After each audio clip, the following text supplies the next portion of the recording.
The first snowfall of that winter came earlier than expected. Margaret Ellis stood by the window of her modest Brooklyn townhouse, watching the snow drift lazily onto the empty street below. At 72, she had grown used to silence. But that day, the quiet felt heavier than usual. It had been 3 weeks since her husband, Thomas Ellis, passed away. 48 years of marriage, gone in a matter of hours. The house still smelled faintly of his cologne. His slippers were still by the couch. His reading glasses rested on the nightstand, as if he might return at any moment and ask where his book had gone. Margaret hadn't moved them. She couldn't. Thomas wasn't just her husband. He had been her entire world. They had no children, no close family nearby. Just each other. And now, just her. But what Margaret didn't know, what she couldn't possibly have imagined, was that Thomas had been keeping a secret, a massive one. 3 days after the funeral, Margaret received a call. "Mrs. Ellis," the voice on the phone asked gently. "Yes. My name is Daniel Reeves. I'm your husband's attorney. There are some matters we need to discuss regarding his estate." Margaret frowned. "Estate? We don't have much. Just the house, some savings." There was a pause on the line. "I believe it would be best if you came to my office." The next morning, Margaret sat across from Daniel in a quiet Manhattan office. He slid a folder across the desk. "Mrs. Ellis, your husband left behind something significant." Margaret's heart tightened. "Debts?" Daniel shook his head slowly. "No, quite the opposite." He opened the folder. "Your husband had investments, long-term ones, real estate, tech stocks, and a few private holdings." Margaret blinked. "I don't understand." Daniel looked at her carefully.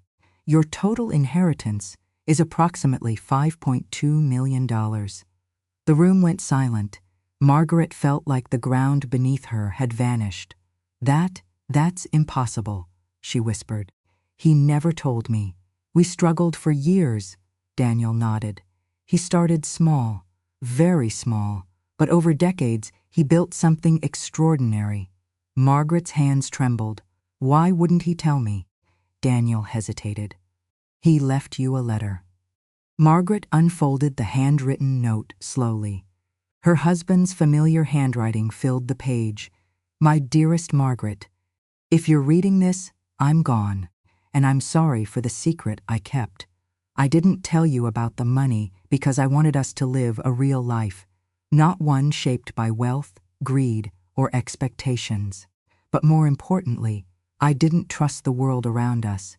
People change when money appears. Me one thing. Tell no one, not neighbors, not distant relatives. No one. Use it wisely. Stay safe. There are things you don't know, and people who would do anything to get what you now have. I love you. Always." Thomas. Margaret's breath caught. People who would do anything. The words echoed in her mind. For the first time since Thomas died, she felt something else besides grief. Fear. Margaret returned home that evening in a daze. $5.2 million. The number didn't feel real. Her life had always been simple. Budgeting groceries, fixing things instead of replacing them, wearing coats for decades. Now suddenly, she was wealthy. But Thomas's warning rang louder than the money itself. Tell no one. At first, Margaret tried to live exactly as before. Same routine, same grocery store, same quiet walks. But something felt off. It started small. Her neighbor, Mrs. Klein, who barely spoke to her before, suddenly became unusually friendly. "Oh, Margaret, I was just thinking about you," she said one morning, smiling too widely. Then came unexpected calls, distant relatives she hadn't heard from in decades. "Hey, we heard about Thomas. Such a shame." And then, oddly, "So how are you managing financially?" Margaret froze. How did they know to ask that? 2 weeks later, it happened. Margaret woke up in the middle of the night to a noise downstairs. A creak, then another.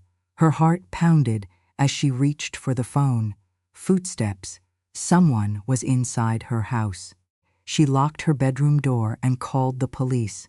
By the time they arrived, the intruder was gone. Nothing major was taken. Just drawers opened, papers scattered. But one thing stood out. Thomas's office had been completely searched. "Looks like they were looking for something specific," the officer said. Margaret's stomach dropped. The next day, Margaret returned to Daniel. "I think someone knows," she said, her voice shaking. Daniel's expression darkened. "That's not good. What's going on?" she demanded. Daniel hesitated, then leaned forward. "Your husband wasn't just an investor." Margaret's heart skipped. "What do you mean?"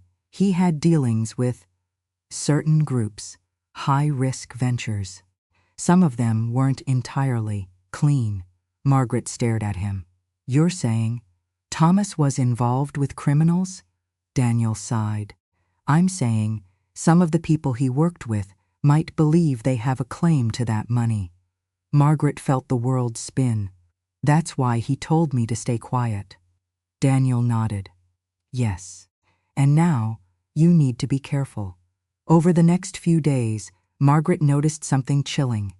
A black car parked across the street, same car. Different days, same man inside, watching. She stopped sleeping. Every noise made her jump. Every knock at the door sent fear rushing through her veins. The money that once seemed like a blessing now felt like a curse. One evening, as Margaret returned home, she found a man standing on her porch, tall, calm, well-dressed. "Mrs. Ellis," he said smoothly. Her blood ran cold. "Who are you?" he smiled faintly.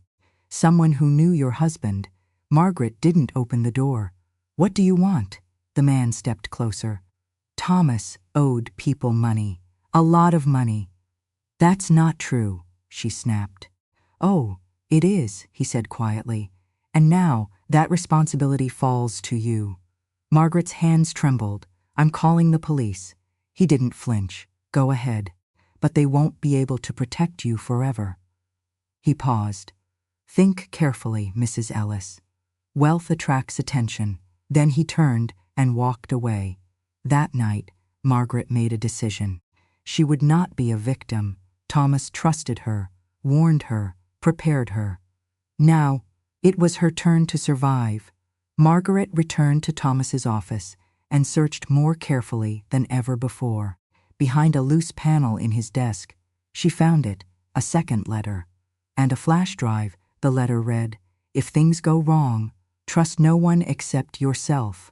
The truth is on this drive." Margaret plugged it into her old laptop. What she found changed everything. Thomas hadn't just made money. He had been secretly tracking illegal operations, money laundering, fraud networks, offshore accounts, names, transactions. Evidence enough to destroy powerful people. Margaret realized something terrifying. The money she inherited wasn't the real target. The information was. Margaret sat quietly for hours, thinking, planning. For the first time in her life, she felt something new. Not fear, control. Margaret called the number the stranger had left behind. "I'm ready to talk," she said calmly. They arranged a meeting, but Margaret had already made her move. She had copied everything from the flash drive and sent it anonymously to multiple federal agencies. With a scheduled release, the meeting took place in an empty parking garage. The man was there, along with two others. "You made the right choice," he said. Margaret smiled faintly. "Did I?" Seconds later, sirens, loud. Closing in, police cars flooded the garage. The men froze. Margaret stepped back. "You should have listened to Thomas," she said quietly. "He knew exactly who you were." The men were arrested. And with the evidence Margaret provided, an entire criminal network collapsed. Months later, Margaret sat in the same chair by the window, snow falling once again. But this time, The silence felt different, peaceful. She had kept her promise. She told no one about the money. Most of it she quietly donated. The rest, she used to live comfortably. But more importantly, she honored Thomas's final gift. Not the money, the truth. Margaret looked at his photograph and smiled softly. "You were right," she whispered. "People do change when money appears." She paused. "But not me.